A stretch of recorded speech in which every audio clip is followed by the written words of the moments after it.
Vikings, let's win this game. Vikings fans, the air around Minnesota feels like a storm front rolling in, and you can smell the electricity. A core piece of this offense just sidestepped a landmine off the field. There's chatter in the league that could redraw how this whole unit looks. One coach is already clearing out a locker. There's friction bubbling up from a call made a while back. And at the finish line, there's a decision that still aches for who lives and breathes Vikings football, like a bruise you keep bumping into. That last part? Yeah, it hits deep. Before we crank the volume all the way up, do me a solid real quick. Lock in with the channel and ride with us. It costs nothing and keeps this thing alive. And jump into the comments too. This is an open tailgate, and your take deserves a seat.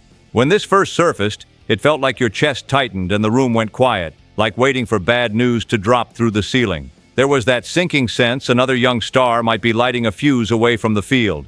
Fans in purple and gold have watched this rerun too many times, and we all know how it usually crashes. A suspension pops up. A seat on the bench follows. Then suddenly the offense looks like it's missing a tire. This time the danger wasn't imaginary, not even close.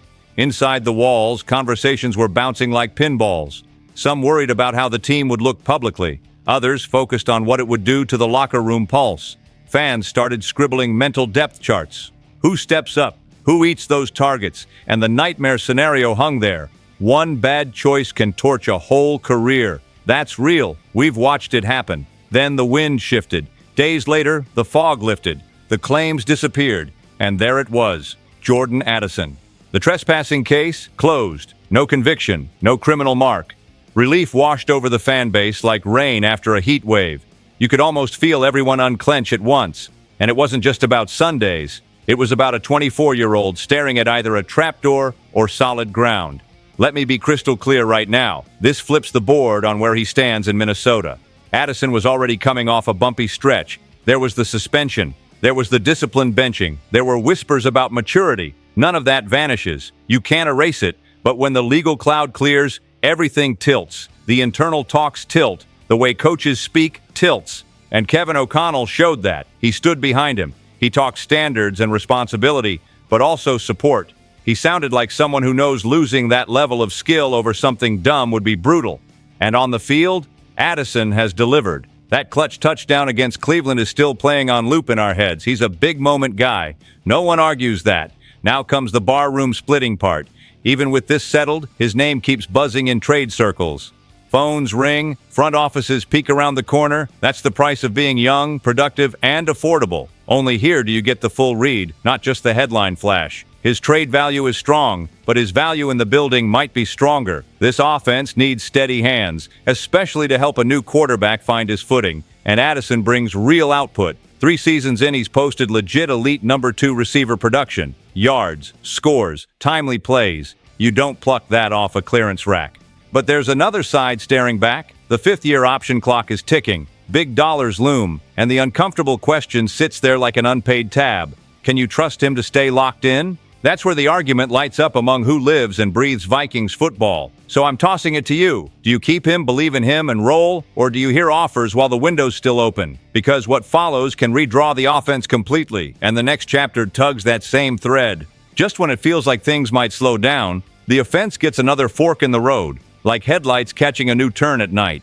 This isn't a trim around the edges. This is a move that messes with tempo and spacing. The big question hangs there. Do the Vikings really need a legit third receiver name by 2026? Or do they stay patient and trust the room to grow? The truth is, that room isn't as cushy as it looks. Jalen Naylor could test the market, and he's earned that right. He answered the bell, delivered chunk plays, and now he's going to want a real deal.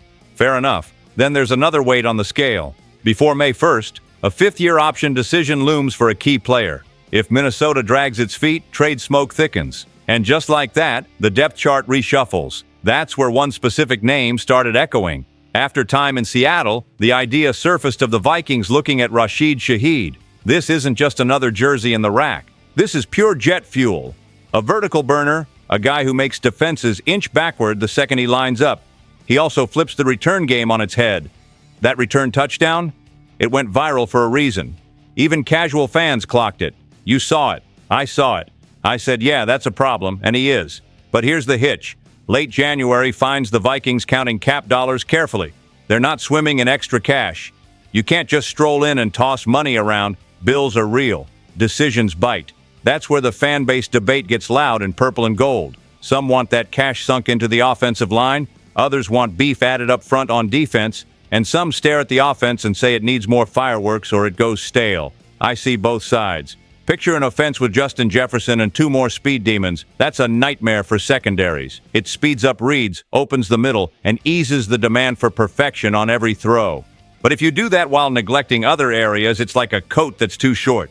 Cover one end, freeze the other. Nobody rests easy. There's also reality to check. Is Seattle just going to wave goodbye to a player like that? If they see value, they can lean in, expand his role, lock him down. So this isn't a simple shopping trip. It's timing, leverage, opportunity. When you step back, it's obvious. The Vikings have multiple offensive choices dangling at once, and every pull yanks another string. And speaking of strings, the next one snaps on the coaching side, and it could rattle the defense. Ever get that feeling where you glance over and realize a key voice isn't there anymore, like a chair suddenly empty? That's the vibe. Losing a player stings. Losing someone who molded the defense's edge week after week hits different. Over recent seasons, the Vikings secondary grew teeth. They played bold, hunted the ball, and didn't flinch. Inside the locker room, plenty of fingers pointed to the grind, the relentless accountability that sharpens players. Then the news landed. Durante Jones is out. The defensive backs coach is headed to Washington to become the Commanders' defensive coordinator. This wasn't a lightning strike from nowhere. Jones had been floated as a coordinator candidate before. Still, when it became official, it landed heavy. Ian Rappaport broke it, and it spread like wildfire. Dan Quinn and the Commanders made their move. I'll own it. It stung. Look at the receipts. In 2022, Vikings defensive backs sat near the top in passes defended and stacked real interceptions. Harrison Smith had a takeaway-heavy season. Byron Murphy Jr. turned in the best year of his career and punched a Pro Bowl ticket. For me, the biggest jump came from Cam Bynum and Josh Metellus, 2 players who became synonymous with smarts and flexibility. That's not chance, that's teaching, that's reps, that's detail work. So what now for Minnesota? The daily rhythm changes, the voice coaching technique changes. And on defense, inches turn into points. One false step can be 6 the other way. We all know that. I'm not saying the foundation is crumbling. There's still structure. Leadership still lives in that locker room. Brian Flores still drives the scheme. But losing Jones is like losing your best lieutenant. It's losing someone ready to step in if needed.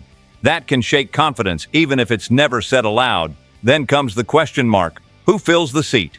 An internal promotion? A new voice with a new angle? And how does that ripple through the development of younger players? Because the 2024 defense was a joy to watch. Picks, pressure, chaos. The secondary helped power that 14-3 run. Fans in purple and gold got used to quarterbacks looking rattled. Let me be crystal clear right now. Coaching turnover makes me uneasy. Not because of talent, but because continuity is currency in this league. When you tweak a behind-the-scenes piece, the echo sometimes comes later, sometimes when it's already burned you. I want your read. Does this move bother you, or do you think the Vikings barely feel it? Sound off below. I know opinions will fly. And stick with me, because the next story isn't about a coach. It's about a quarterback call that split the room and might explain a lot. Some losses you swallow because they happen between the lines. They hurt, then fade. Learning that a team was split internally over a decision?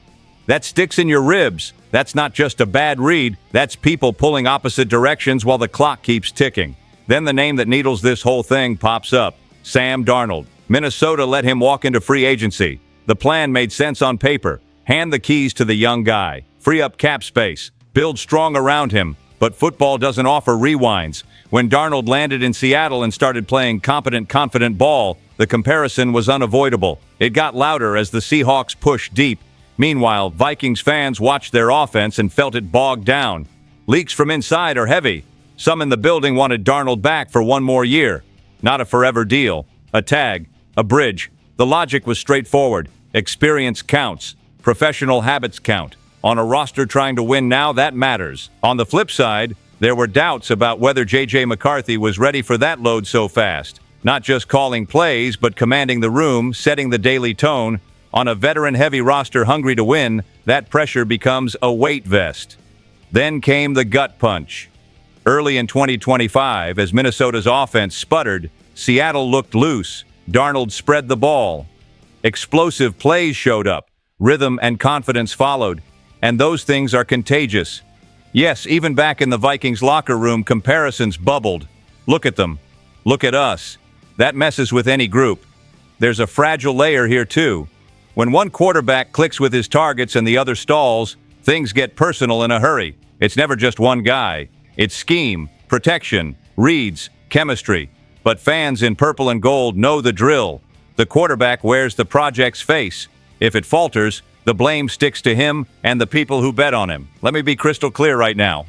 This feels like a call made with emotions running hot. That late season stretch scrambled judgment. Feelings grabbed the wheel. When things cooled, the picture may have looked different. Maybe the eval wasn't finished, and that's dangerous. This league doesn't grant grace periods. A win-now window slams shut fast. The tension ramps up when you see what's next. McCarthy heads into a year that reads like a verdict. The front office has to prove the choice. The locker room wants answers yesterday. This isn't online noise. This is real pressure. And if this already feels heavy, wait until you tally what it actually would have cost to keep Darnold. The argument among fans turns nuclear. Strip away the emotion and start crunching numbers, and the ache sharpens. This isn't nostalgia. It's cost analysis, the kind that reshapes a roster. Sam Darnold's name lands back on the table with weight. He inked a massive deal in Seattle, the type that locks up cap for years. By passing on that, Minnesota bought flexibility. They could build around a rookie deal quarterback. That unlocked free agency like a dam breaking. Reinforcements poured in. A crucial veteran returned. The offensive line got real money. The defensive interior added serious muscle. Added up and it's staggering. A chunk of the roster exists because Darnold isn't here. Flip the script. If Minnesota kept him, even easing the first-year hit, the math still stalks tomorrow. And tomorrow is the scary part. His Seattle cap number climbs. Imagine trying to spend like that while carrying a pricey quarterback. That's where dominoes start falling. Maybe a top corner never gets extended. Maybe the line doesn't get elite upgrades. Maybe both interior defensive monsters don't arrive. Maybe locker room leaders, real ones, don't return. The thermostat guys. The debate turns into a rope pull. One fan says they'd trade 2 or 3 reinforcements for a ready quarterback. Another says, without those reinforcements, the team's ceiling drops. Both arguments carry weight. Darnold costs because quarterbacks who win big always do. But rapid roster building has a price too. Chemistry isn't free. Adjustment takes time. Continuity matters. And here's the part that cuts deepest. If Darnold stayed, maybe the offense steadies sooner. But maybe the defense never reaches this level. Maybe the depth thins. Come January, the story could have read totally different. Better or worse. Nobody owns a crystal ball. But you can see the scale of the gamble. Let me be crystal clear right now. What hurts is the sense the Vikings chose the steepest climb. They bet on winning now and fast-tracking J.J. McCarthy. That requires perfection, and perfection doesn't live in the NFL. When I step back, one thing glows bright. The pressure on Kwesi Adolfo-Mensah and Kevin O'Connell is enormous. Next season isn't just games, it's judgment, and that weight follows everyone into the locker room.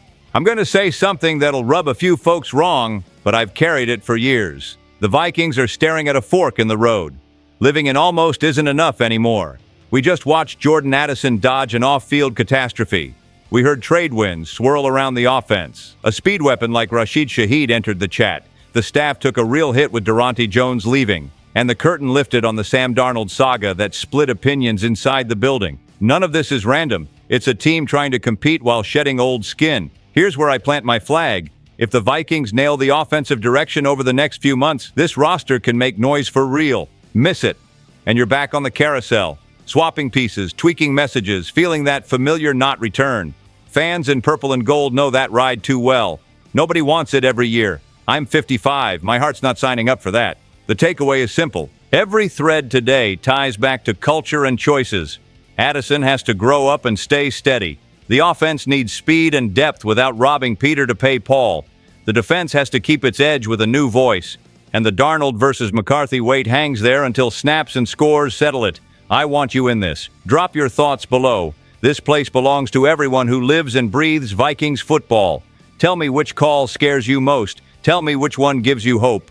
I'm not yelling into the void. This is a stands-full conversation for who lives and breathes Vikings football. And man, I hope the next chapter finally delivers. No alibis. Stay tuned. SKOL Vikings, let's go.